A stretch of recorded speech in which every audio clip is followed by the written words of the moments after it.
natapos din ang aking orientation today. Yes.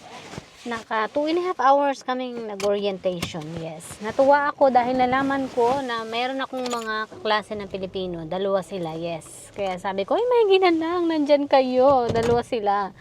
Nakakatuwa. Sabi ko, mayroon akong may kagrupo na ako. Sabi kong ganyan. Mas madali kapag mga Pilipino ang kasama ko. Yung dalawa sila. So palitan kami ng mga number. Dahil sabi ko, at nang ako may matanong. Sabi kong ganyan. Ayan. Ayun, kaya ang saya-saya. So, natuwa din sila kasi nga nakita nila ako. Yun. At okay naman kasi orientation pa lang, wala pa yung matinding kaba. Kinabahan ako, yes, pero nag-take na ako ng anxiety medicine. Kaya medyo nakawala-wala ako sa masukasukang pakiramdam. Pero, yun nga, kanina, dahil sa nervous pa rin, sabi ko nga, nandun yung nervous, nandun yung parang masusuka at madudumi ka. Yun ang pakiramdam ko kanina. Yes. Ngayon ay uwi na ako. At bukas ay balik ulit sa trabaho. Oh, ganang taas ang araw.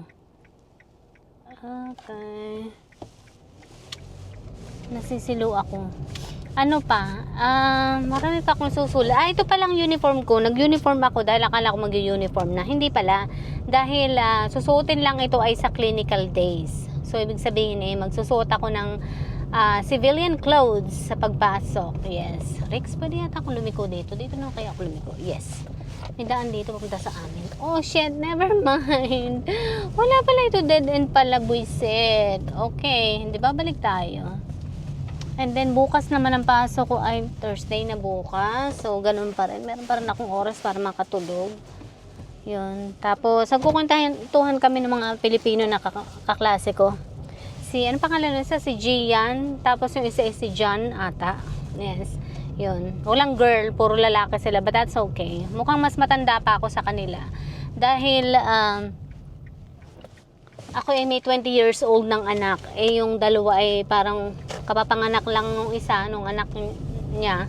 Nung asawa niya. Tapos yung isa naman ay maliit parawang anak. So talagang ako yata ang mas matanda sa kanila. Yes. Anyway, sabi ko sa inyo dito sa Amerika, hindi ay ang pagiging, ang tawag dito? Hindi hadlang ang edad. Okay? Hindi hadlang ang edad para ikaw ay magtapos pa rin ng pag-aaral. Dahil dito, sabi ko sa inyo, kahit ikaw ay matanda na, walang problema. Pag gusto mo, naisipan mo na mag-aral pa rin, pwede ka pa rin mag-aral anytime you want. Yes. And dito na nga, yung kaklase ko, nakita ko kanina, yung isa sa mga kaklase ko. As in, na talaga, nasa 60 years old na siya. Yes. And tingnan mo, kahit si Lolo is, walang internet access sa bahay niya, walang laptop, walang iPad, pero si Lolo is, sabi niya, mag-a-access daw siya ng internet sa library na lang, kung pwede daw ba. Sabi nung teacher namin, yeah, pwede. So, yeah. Kasi hindi edad dito. Hindi problema ang edad dito. Kahit na nakikita ko na si Lolo na merong, parang medyo paika-ika na maglakad. Di ko alam kung anong nangyari sa paa niya. Basta there's something on yung parang problema sa paa niya. Pero tingnan mo, go pa rin si Lolo. Sabi ko sa inyo, dito ay hindi hadlang ang edad at kapansanan, okay? Basta pag gusto mo pa rin na mag-aral, pwede kang mag-aral. Yun. Tapos yung mga kaklase ko, tinanong ko sila, saan kayo mga nagtatrabaho? Yung isa ay sa Walmart, yung isa ay dati daw sa Sodexo. Tapos, hindi ko na alam kung saan na ngayon. Hindi na kami nakapag-chikahan. So, sunod na uli. Mukhang mahihain din siya Yun.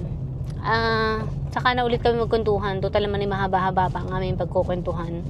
So, yun. Sana ay magkatulungan kami sa aming mga gagawing mga homework. Yes. Alright. So, hanggang dito na lang kasi malapit na ako sa bahay.